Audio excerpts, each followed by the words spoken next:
Keni patur pedagogët që kanë filluar nxjerrin nëpër televizione. Kështu që është krejt normale të thrasësh fëmijët në një protestë për mbylljen e TikTokut. Këtë duhet të thrasim gjithë Shqipërinë, kemi 12 vjet që flasim për këtë çështje, po flasim për këtë çështje, po flasim për këtë çështje. Unë në protestë do vi me fëmijën tim. Hajdeni dhe ju me fëmijën tuaj, se nuk është më çështje, është çmenduri kjo që po përjeton Shqipëria. Kemi 12 vjet ngjojmë një të çmendur atje ka mbushur vendin vetëm me drogaxhi. Tu gazetari është Kazan. Tu intelektuali quhet naiv. Këtu analisti është Kadri. Këtu të gjithë kurse Plum Gjoka është investitor strategjik. Ne po flasim për këtë, po flasim për TikTok, mos ta përgjithsojmë. Dakor. Janë gjitha bashkë, është censurë fjalës lirë më ndëruar. Po unë mund mos ta pëlqej fare, mos më pëlqen Facebooku, se e kontrollon ai. Por nuk mund të vijë nesër në pushtet dhe të themon, hiqeni ju Facebookun se e kontrollon ky. Ç'është drejta e dikujt për është drejta dhe e Edi Ramos për të më sharë mua. Mirë.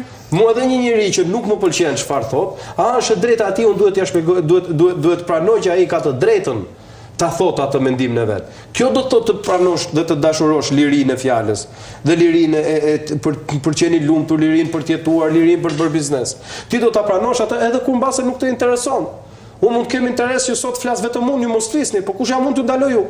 Patjetër, mirë. S'mund ta bëj Edi Rama këtë. Ne këtu në disa parime shoqëria bashkohet. Nuk është çështje drejta fjalës, nuk e ka ekskluzivitetin Partia Demokratike, as për pluralizmin, as për ekonominë e vendit, as për mirëqenien e vendit, as për drejtën e votës, as për drejtësitë barabarta. Ajo është çështje e gjithëve. Nëse ne nuk bëhemi bashkë në të gjitha këto, atëherë dakord. Sot e ka TikTokun, nesër e ka dyshin, po si pëlqeu atij, e mbyll dyshin. Pas nesër ka një televizion tjetër, pas e ka Instagrami, pastaj Facebooku, pse pak media e mbyllën mos u bën abi. Si ku Gonçeno? Si pëlqeu këtë linja editoriale u mbyll. Ne pagojmë 140 milion. Jo ai, ju, apo jo? Dakor. Ky është koncepti që kanë këta. Mirë, flasim pak për primare tani, zoti Balliu. Po. Çfarë, domethënë tashmë që gjithçka ka përfunduar, listat janë bërë publike për secilin kandidat, sa vota ka marrë. Çfarë sollën sipas jush primaret? Para njëherë jam shumë krenar që në të gjithë Shqipërinë po të shikoni, Partia Demokratike ka nxjerrë figura të reja. Po. Doktor Ali Mehmeti në Tiranë, Grigel Smuçllari. I dyti më i votuar në Bashkinë e Tiranës. Në Eni Kadiu, në Qark është i pari, i Kavajës. Keni Ervin Minarollin, i pesti më i votuari. Keni Andi Mustafajin, gjithashtu me shumë vota. Keni Edda Hotin, deputetja më e votuar në Qark të Lezhës.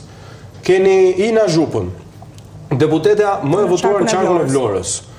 Pra ku do shikoni figura, energji, potencial të jashtëzakonshëm. Trejat shkolluara jashtë vendit. Çfarë tregon diçka e tillë që antarësia kërkon një rinovim, një rienergjizim të Partisë Demokratike? Jo, më tregon që Partia Demokratike ka potenciale të jashtëzakonshme. Tregon që Partia Demokratike nuk është gati, jo vetëm që Rozon Rama. Pra antarësia kërkon këta emra. Po i ka votuar këta emra, ka nxjerrë fytyra të reja. Është e lodhur në thonjza me deputetët aktual që kanë përfaqësuar elektoratin në parlament. Një pjesë e madhe e deputetëve si ishin gard, po plus edhe ajo pjesë. Një pjesë, nuk kanë arritur një rezultat kaq të mirë. Sikurse ju dhe shumë të tjerë që ju Ledion Albati ka qenë deputet, është më i votuar në gjithë Shqipërinë, ka qenë deputet, kryetar bashkie i Devollit. Mos përmendi vetëm Albati, ju përmendi dhe zotin Gështenja, zotin Dojgjani, zotin Çollaku në Dibër, etj, se këta po vinë ndërmend tani që nuk kanë arritur një rezultat kaq të mirë. Po janë gjithë të kualifikuar.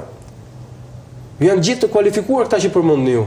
Po flasim për votat. Nuk kanë vota. Kanë marrë votat e mjaftueshme për të kualifikuar. Dikush do marrë më shumë, dikush do marrë më pak. Ajo çfarë vjet re është që sot në Partinë Demokratike potenciali. Do me thënë në fjet perit, ne po flasim një rezultat shumë të mirë, janë deputet. Një sekond, kur ajo është kur Hersi është 175 dhe ti merr 600 vota, nuk quhet fjet perit.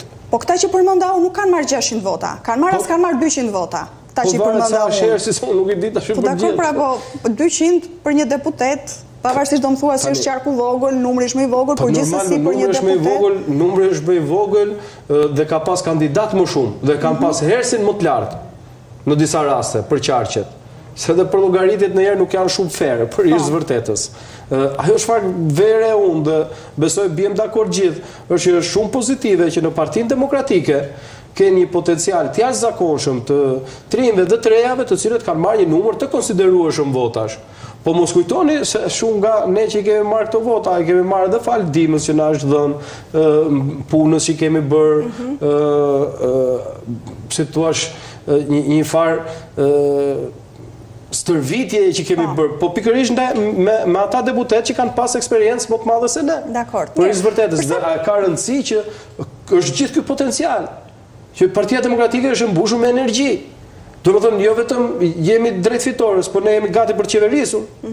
Ne kemi potencial të jashtëzakonshëm burime njerëzorësh, por kemi edhe program që zgjidhin problemet që kanë shkaktuar këta. Pikërisht, përsa i përket konkretisht me ju e kam tani, zoti Balliu, gati 60% e votave tuaja janë vetëm në një zonë elektorale, në Astir, në Mosgaboj. S'është saktë.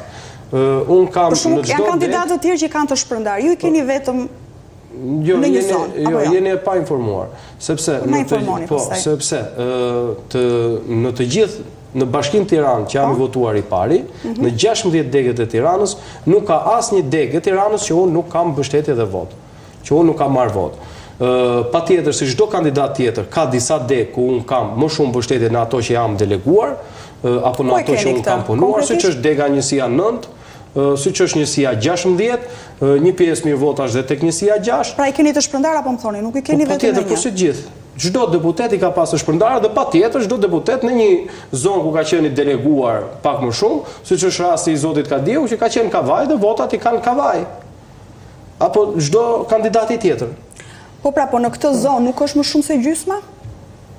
Shumë më tepër se gjysma? Jo, se gjysma e gjitha votave jo, se në atë zonë unë 300 vota ka marrë, aty janë 773 vota. 737, keni marrë 300 vota vetëm në një...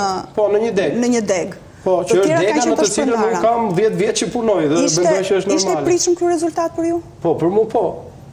Për mua po, sepse është dega ku unë kam punuar më së shumti. Çdo kandidat në një apo dy degë. Të gjithë kandidatët deri diku kanë punuar më së shumti, por nuk e kanë arritur. Por nuk e kanë arritur këtë rezultat. Prandaj po them. S'është thonë, përgjithsisht të gjithë kandidatët në degët e tyre ku kanë qenë deleguar ose kanë punuar kanë arritur maksimumin e votave. Kanë marrë më shumë vota. Tash zoti Kadiu në Kavaj. Po pra, mund përmendni edhe dikë tjetër që s'ka marrë, ka qenë diku. Po zoti Ali Mehmeti tek dega 3, se unë tani nuk mund t'i mbaj mend gjithë. Unë po ju them që në çdo kandidat në degët ku ka punuar, ku ka qenë deleguar, ka marrë më shumë vota në atë degë se sa në degë të tjera, dhe është normale, se nuk kam se si të marrë unë më shumë vota se zoti Kadiu në Kavaj, apo zoti Kadiu të marrë më shumë vota se unë në degën 16, apo unë në zonën e zotit Ali Mehmeti, apo në degën e dikuj tjetër e kështu me radhë. Është normale kjo. Qoftë në gjitha qarqeve, zotin Albati në qarkun e Korçës se ka fokusin tek Devolli. Ka marrë vota në çdo degë, por fokusi i votave më të mëdha është në Devoll, e kështu me radhë, është normale. Ju për shembull mund të jeni gazetare që keni punuar shumë kohë këtu, po keni punuar më shumë kohë tek një televizion tjetër, dhe keni më shumë misi atje pavarësisht se sot jeni këtu. Dakor, e kuptoj paralelizmin që bë. Tani, a treguan këto primare që mbështetja më së shumti është për kryetarët e degëve, zoti Balliu? Sa kryetar degësh kanë kandiduar?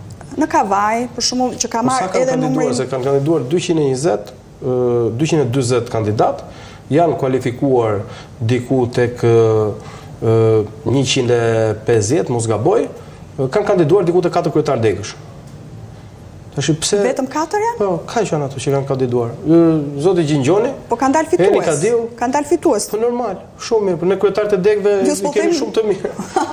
Nuk po bëjun ndonjë vlerësim, thjesht po pyes, domethënë që kryetarët e degëve kanë marrë rezultatet maksimale. Rezultatet e degëve. Unë se kam problem se sa do të mundohesh ti thuash të zezës të bardhë dhe ajo po e bardhë mbetet. Primaret, mendimin tim, ta merrni për bazë, mos ta merrni për bazë. Nga 1920 e deri në sot, reformë demokratike më të madhe për një parti politike nuk ka ekzistuar. Merrni dhe shikoni, studioni politikën dhe shikoni ku është bërë.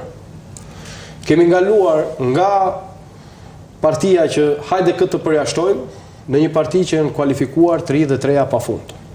Kemi kaluar nga një parti që emëroheshin 12 natës dhe smerte vesh njeri, në një parti që e ka ndjekur live gjithë Shqipëria se si numëroheshin votat.